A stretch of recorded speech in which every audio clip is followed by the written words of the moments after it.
Informações hoje espalhadas por todo lado em relação ao depoimento ontem dado pelo Donald Trump em Nova York. Mas há um rito processual para isso.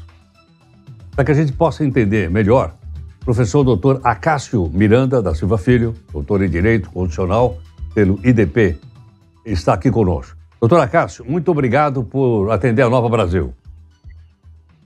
Bom dia, Heródoto. É um grande prazer falar com você mais uma vez e com os nossos queridos ouvintes. Obrigado. Doutor Acácio, primeira coisa, quando a gente fala justiça americana, qual é a justiça que o está processando? A justiça nacional, a justiça do estado de Nova York, a justiça da cidade de Nova York? Para nós fica um pouco confuso. Sim, é importante nós fazermos um comparativo. Aqui no Brasil, nós temos duas jurisdições principais, a jurisdição federal e a jurisdição estadual. Nos Estados Unidos, há uma certa separação, há uma jurisdição federal, há uma jurisdição estadual, assim como nós, e há certas competências municipais muito mais vinculadas às autoridades policiais do que ao judiciário propriamente. No caso do Trump, ele é investigado pela promotoria de Nova York, que é vinculada ao estado de Nova York. Então, seria equivalente aqui no Brasil à nossa justiça estadual. Perfeitamente. Esta legislação também, ela difere da federal ou é uma legislação, um código penal que vale em todo o país? Também há uma distinção entre os Estados Unidos e o Brasil em termos de legislação penal. Por quê? No Brasil, segundo o artigo 22 da Constituição Federal, as normas penais são federais, portanto, são leis federais editadas pela Câmara dos Deputados ou pelo Senado Federal, que vigoram em todo o Brasil. Nos Estados Unidos, não. Nos Estados Unidos, a lei penal é estadual. Então, nós temos leis penais da Flórida, do estado de Nova York, do estado da Califórnia, da Carolina do Norte e assim sucessivamente. Diante disso, a lei que se aplica em relação a ele é uma legislação do estado de Nova York. Óbvio que aqui a regra a lei federal. Lá nós temos algumas exceções onde as normas penais são federais, mas em sua maioria, repito, são regras estaduais. Doutora Cássia, quer dizer que então o que é crime num estado pode não ser em outro? Como regra, é assim que funciona, Heródoto. Por vezes, uma conduta que é criminosa num estado norte-americano não é no outro.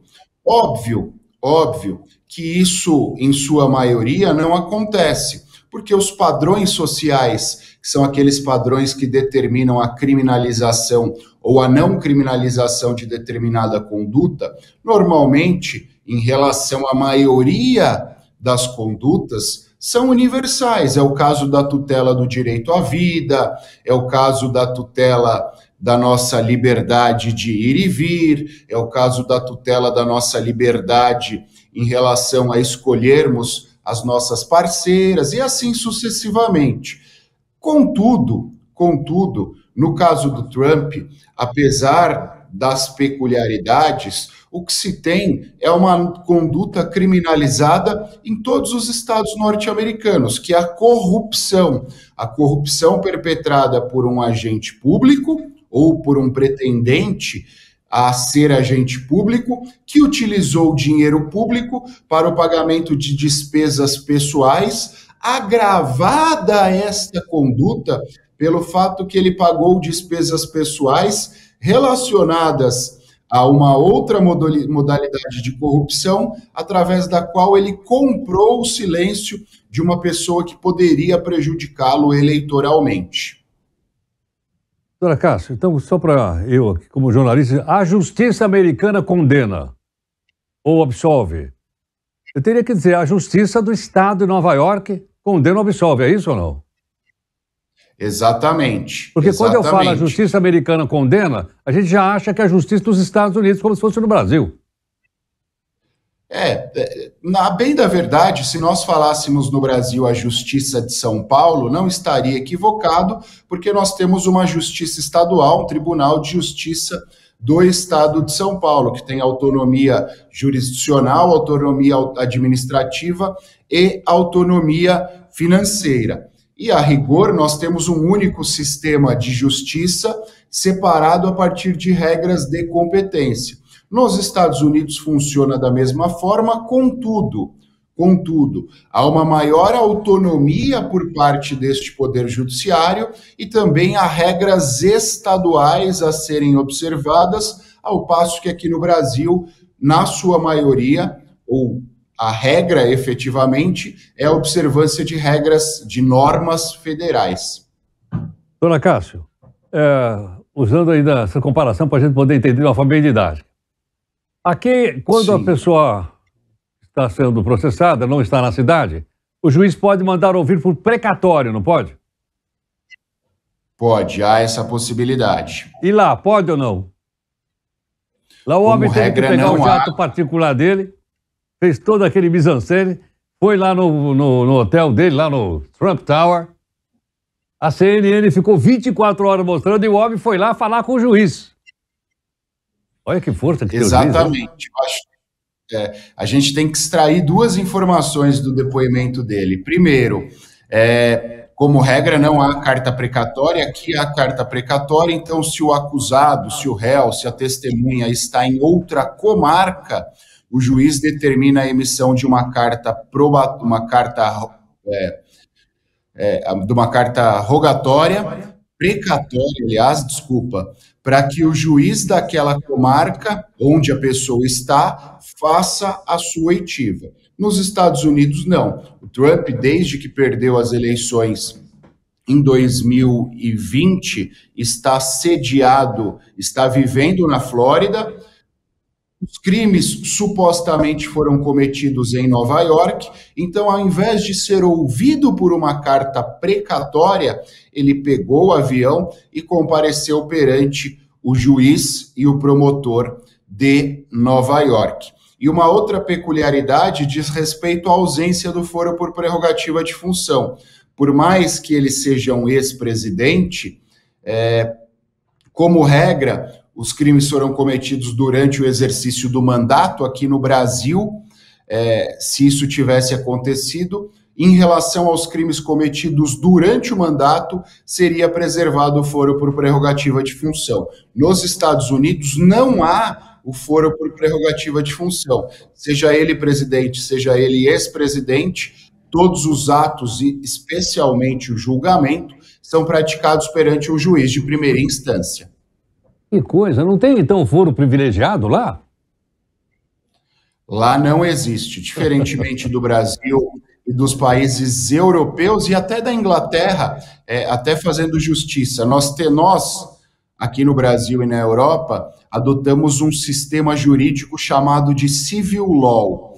E na Inglaterra e nos Estados Unidos, por influência inglesa, a adoção de um sistema chamado common law.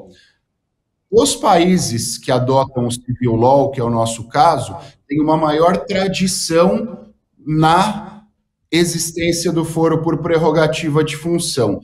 Apesar disso, fazendo justiça, o foro por prerrogativa de função surgiu nos países de common law, surgiu na Inglaterra. Inclusive, quando nós olhamos para o foro por prerrogativa de função e para o impeachment, que está vinculado ao cometimento de infrações político-administrativas inerentes aos chefes do Poder Executivo, o termo impeachment é uma palavra da língua inglesa. Então, naturalmente surgiu lá, por mais que os Estados Unidos não adotem o foro por prerrogativa de função.